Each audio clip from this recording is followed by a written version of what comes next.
Let's talk about foreign aid to Africa, $1 trillion over 60 years, yet poverty persists. Despite decades of well-intentioned efforts, the continent remains home to some of the world's poorest communities. The question is, why? Why hasn't all this money, all these resources, translated into lasting prosperity for millions of Africans? The story we're told is simple. Rich countries send money and goods, expecting transformation.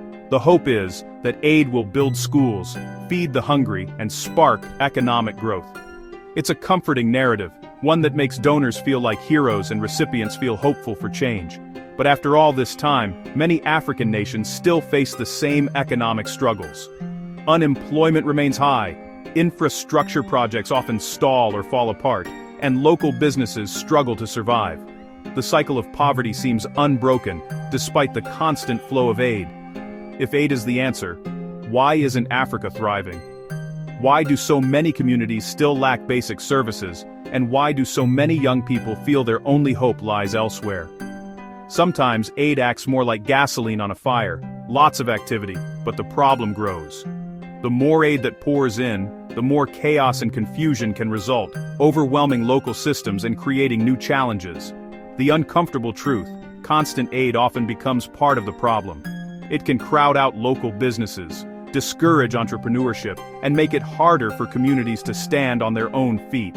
Imagine dumping free fish into a village every day. At first, it seems like a blessing. No one goes hungry, and everyone is grateful. But over time, the fishermen stop fishing, the market stalls close, and the skills that once sustained the community begin to fade away. Why would anyone fish or run a business if everything's free? The incentive to work, to innovate, to build something lasting, disappears. The local economy withers, and people become dependent on handouts instead of their own abilities. Local economies collapse, and dependency takes root. Instead of empowering people, aid can unintentionally trap them in a cycle where they wait for the next delivery, rather than building their own future. This isn't about blaming generous donors, it's about a broken system. Most people who give or volunteer truly want to help, but the way aid is delivered often misses the mark, failing to address the root causes of poverty. As Ron Paul said, foreign aid is taking money from the poor in a rich country and giving it to the rich in a poor country. Too often, aid ends up in the hands of corrupt officials or is siphoned off before it ever reaches those in need. Too often, aid fuels corruption and distorts economies, rarely reaching those who need it most. It can prop up bad governments, encourage waste, and even spark resentment among local populations. The road to hell is paved with good intentions, and in this case, with aid money. Billions are spent, but little changes for the people at the bottom. We need to ask, are we actually helping, or just making ourselves feel better? Are we listening to the people we're trying to help, or imposing our own solutions from afar? Or are we building a system that keeps people dependent? Are we unintentionally creating a future where hope is tied to the next shipment, not to local opportunity? It's time to rethink what real progress looks like. True development means empowering people to solve their own problems, supporting local businesses, and investing in education and innovation. Only then can Africa's potential truly be unlocked.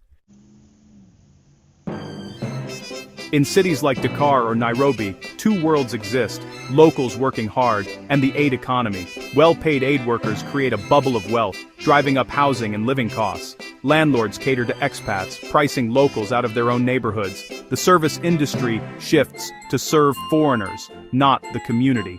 Jobs are created, but they're temporary and unsustainable. The local economy warps around the aid industry, not local needs. Instead of building lasting value, aid creates a fragile, inflated bubble. When the funding stops, so does the prosperity. One hidden cost of foreign aid is rarely discussed. It quietly drains local talent from the very communities it aims to help. While aid is meant to uplift, it can unintentionally create a vacuum in the local workforce, pulling away the brightest minds from homegrown businesses and startups.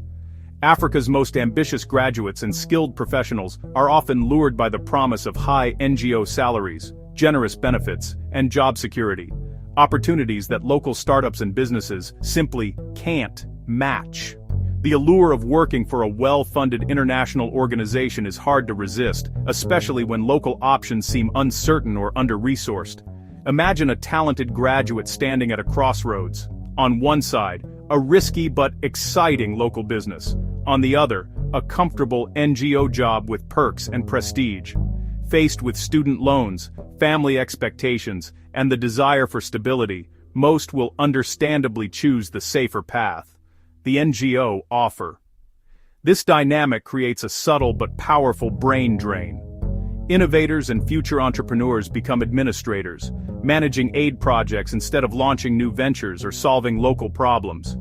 The entrepreneurial spirit is stifled before it can take root. Local businesses, already struggling to survive, find themselves unable to compete for top talent. Their growth stalls, and their potential to create jobs and drive economic progress is stunted. The best players, those with the skills and vision to transform their communities, end up on the sidelines, managing aid projects instead of building the economy from within. The result? A continent brimming with potential, but starved of the very people who could drive real, lasting change. The energy and creativity needed to solve Africa's challenges are diverted elsewhere. For Africa to truly prosper, its talent must be empowered to build, innovate, and lead, not just manage aid programs designed by others. The aid industry should focus on empowering and supporting local leaders, not absorbing them into its own ranks.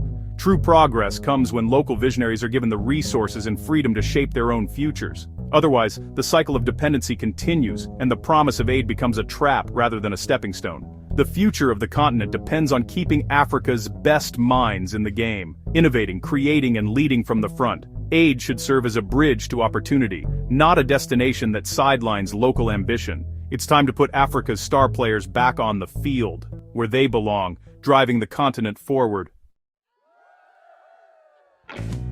Donating free goods seems compassionate, but it can devastate local markets. Shipments of free shoes or clothes wipe out local businesses overnight. Why buy from a cobbler when sneakers are free? The entire supply chain, makers, sellers, suppliers, collapses. This isn't rare. It happens with clothes, furniture, and more.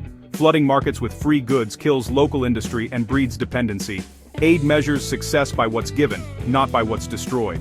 The result, a population reliant on handouts, not self-sufficiency. Short-term giving blinds us to long-term harm. Real help means building markets, not replacing them. Take mosquito nets, an aid success story, right?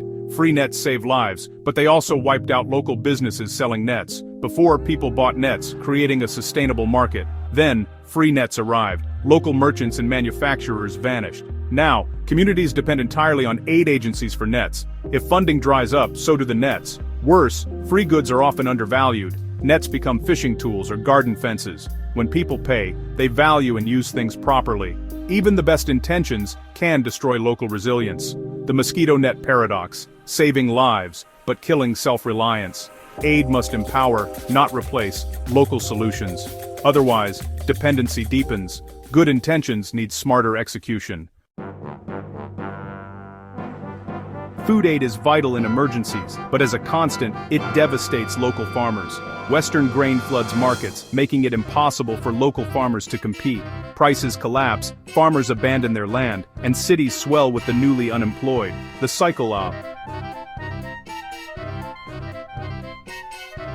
aid, meant to fight hunger, destroys food production, increasing dependency. Corruption thrives, officials seize and resell aid, undercutting honest farmers. The result, the powerful profit, the poor suffer, and agriculture collapses. This isn't just economic failure, it's a moral one. We must rethink food aid help in crisis, but don't undermine local farmers. Sustainable agriculture, not endless handouts, is the real solution. Not all aid is bad. Emergency relief saves lives and should absolutely continue. When disaster strikes, whether it's a hurricane, earthquake, or conflict, immediate help is essential. Emergency teams rush in to provide food, water, shelter, and medical care, often making the difference between life and death. These efforts are vital, and their impact is undeniable, but there's a crucial distinction to make. The real problem isn't emergency aid, it's development aid that becomes a permanent fixture. When communities rely on ongoing handouts, it can create a cycle of dependency that's hard to break. Think of emergency aid like CPR, short, targeted, and life-saving. It's meant to stabilize, not to sustain forever. In contrast, Development aid, as it's often practiced, acts more like a crutch. It helps people get by, but over time, it can prevent them from learning to walk on their own. The system blurs the line between urgent help and ongoing support, turning what should be temporary assistance into a permanent industry. This can make it difficult for communities to move forward independently. Imagine letting a friend crash on your couch after a disaster. It's the right thing to do. But if they're still there 20 years later, something's gone wrong. What started as kindness has become a barrier to their independence. The real goal should be to empower people to stand on their own, to build resilience and self-sufficiency, not to make them comfortable in dependency. Too often, the aid industry measures its success by the size of its operations, how many people are served, how much aid is distributed, instead of by how many problems are actually solved or how many communities no longer need help. True success should mean working themselves out of a job, helping communities become so strong and independent that outside aid is no longer needed. That's why it's so important to separate crisis response from long-term development. Each has its place, but they require different approaches and mindsets. Be generous and quick to help in emergencies, but always question systems that foster permanent need. Ask whether the aid is building capacity or just maintaining dependency. Only by making this distinction can we ensure that real, lasting progress begins, where communities recover, rebuild, and ultimately thrive on their own. The damage of endless aid isn't just economic, it erodes dignity. Aid paints Africa as helpless, needing rescue, which is deeply dehumanizing. Constant charity fosters dependency and strips people of agency. True development is about building, not receiving. The aid narrative blinds outsiders to Africa's talent and ambition. Ending toxic aid is a moral imperative. Restore dignity, empower people, and let Africa lead. Prosperity comes from opportunity, not pity. If aid isn't the answer, what is? Engage differently. Invest in Africa's entrepreneurs, not just NGOs. Support local businesses, fair trade, and education, not handouts. Remove barriers so African talent can thrive. Across the continent, innovation is already happening. Tech hubs, fashion, renewable energy. These stories should define Africa's future. The outside world should be a partner, not a patron. Invest, trade, and trust Africa's creativity and drive. The era of toxic aid must end. The era of African empowerment is ready to begin.